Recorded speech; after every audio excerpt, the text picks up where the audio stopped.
Hello, and welcome to an experiment in the Elder Scrolls. Specifically, an experiment in Morrowind, which is the third game of the Elder Scrolls series from 2002 or something. And even more specifically, in the Ilunibi, Carcass of the Saints, which is a dungeon, basically, in Morrowind. What I'm going to do in this video is to take a look at classes, or rather custom classes, how to make custom classes in Morrowind, because I've actually written a guide about how to make a good custom class in Morrowind and all that. And what I'm mean to do here actually is completely disprove everything that I've said about how to make a good class in Morrowind, and hopefully everything that almost anyone has said about making a good class in Morrowind, because I think, or at least the hypothesis that I mean to test out is that actually just about anything will do as a good class in Morrowind, completely unlike Oblivion, the next game in the Elder Scrolls series, where you basically, since everything else leveled with you in the game, you basically wanted to have a character who leveled, for example, his or her fighting skills very quickly, so that you can keep up with the way that the opposition, the enemies, level up with you.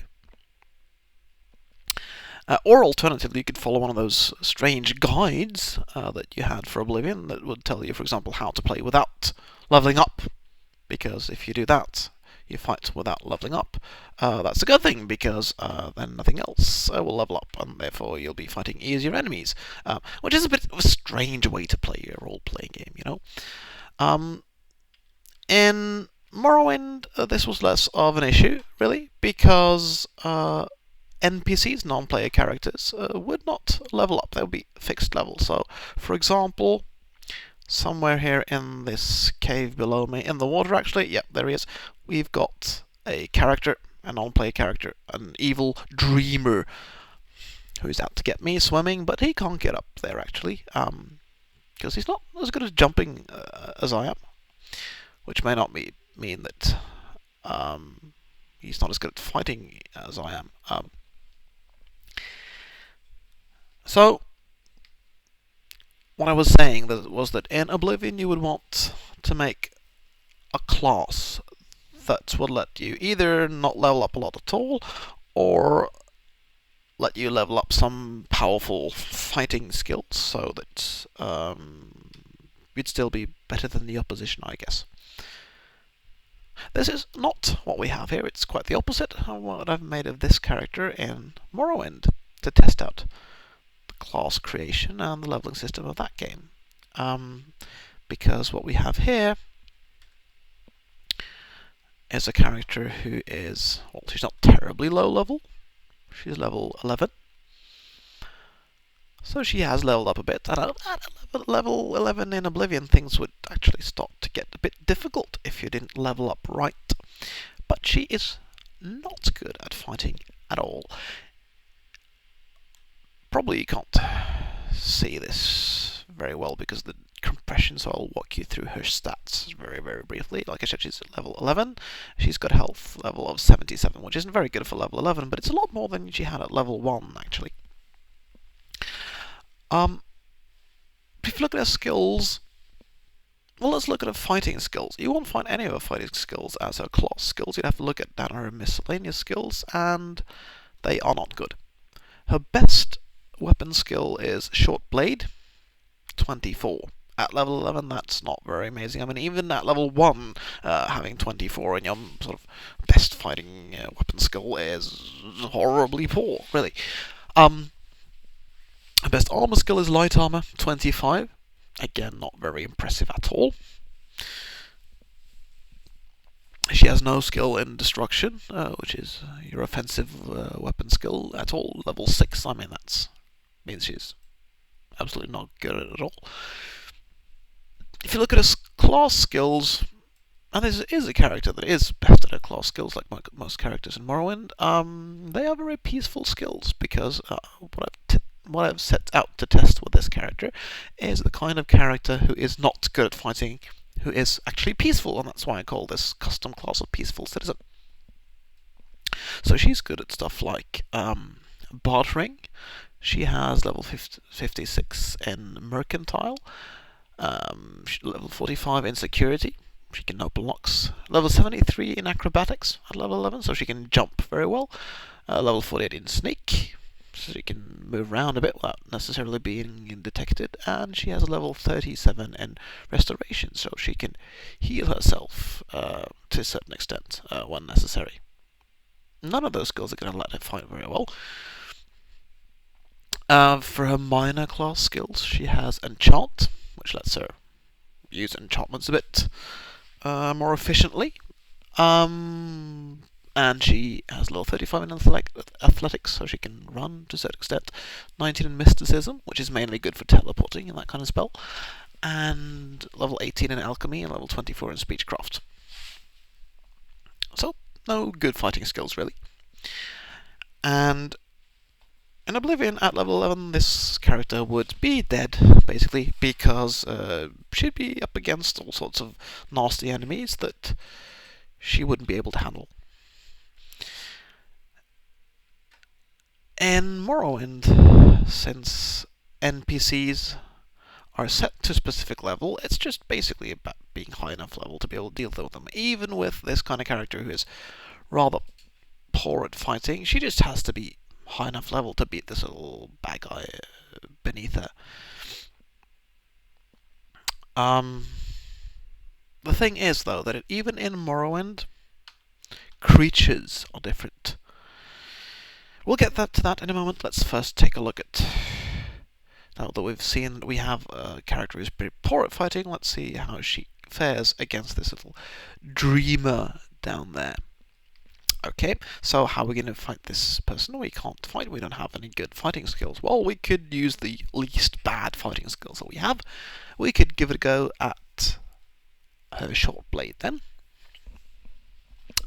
She does have some half-decent weapons. She doesn't have any very powerful gear that's going to make her overpowered at all. She does have a couple of modded armor pieces that are not in the original game that are quite good. Like, for example, these goggles that she's wearing from Carl and Cenobite's Gothic Attire Complete. They have an insanely high armor rating. But if you look at her armor put together, it's just 28, which is really not that good. And part of the reason for that is that to compensate for these really cool looking armor pieces, I've scrapped a couple of pieces. She doesn't wear a breastplate, for example, a cuirass of any type. She just looks good with goggles and a couple other things. So let's see if she can manage this little character down there. I think sleepers are usually what level? Somewhere between level 1 and level 5 or something like that. They're not that powerful. That may still mean she's going to be in trouble. Let's see. We're going to try... oh yeah, here is a weapon that you could get for rather cheaply. It's worth just 125 gold, which isn't that much. It's a Demon Tanto. So it's a dagger that you can use to summon even better dagger temporarily. So we're going to try that. She is not that bad at enchant, so we'll try summon that. Okay, Demon Tanto, there we are. And we'll summon this, and for a better view for you guys, we'll take her out to the first person point of view, and here we go. Let's take this fight up on dry land where we can see where it's going. That was my idea anyway. Where did he go, actually? Oh, there he is.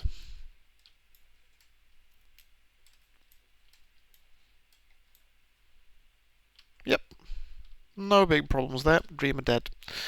What's 2 swings of that poor weapon anyway? Well, he is probably about 10 levels lower than me, so... I mean, that would not happen in Oblivion. He would be a big problem, probably. Not so in Morrowind. Okay, she's slightly hurt, so I'll just heal her up a bit. Now, this was an NPC, remember? Set level, low level. Even for somebody like this, who's rather poor at fighting, summon a decent bound dagger, which does increase her short blade to 34, which is still not an awful lot. It's easy to beat somebody like that still, with a level 11 character. Still, even in Morrowind, what people sometimes forget is that the creatures do level up with it to a certain extent. So let's see if she can find some creatures somewhere around here and how she fares against them, because theoretically, on the logic that, like in Oblivion, you're in trouble if you have a poor character and are fighting enemies that are scaled to your level, she should be in trouble, I guess. Not finding enemies here, maybe because I've already tested this out a bit. Let's see where we are on the map. Yeah, we've definitely tested this out a bit. I can see the gates to the next parts of the dungeon. Oh, that's just, here we go. That is a leveled creature and an enemy. And this should be then a problem. Okay, I'm going to save actually now to see, just to check this all out.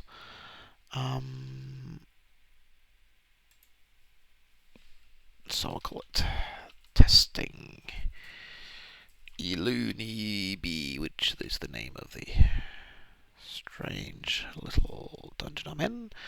I'm going to same strategy first as the other little the NPC. I'm going to summon Demon Tanto.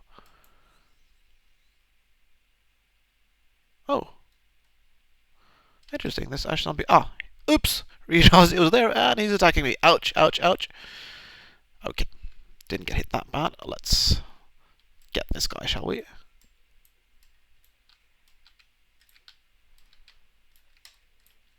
can see I'm missing some of the time. That's because her skill is low. But I mean, this was not a problem. Ash Zombie is dead. I can pick up some Ash Salts. How much damage did I take? 20 damage out of 77. No big deal. So you can see basically that 11 character, even one that's almost as bad as you get at that level, that kind of enemy, at least one of them, is just not a problem.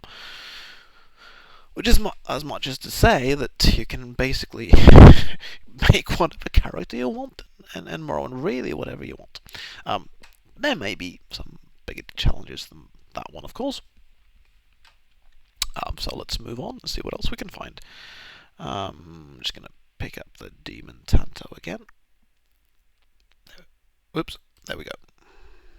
And heading straight into the next room. And I guess perhaps I should be making a new video for the next part of the dungeon. See you later.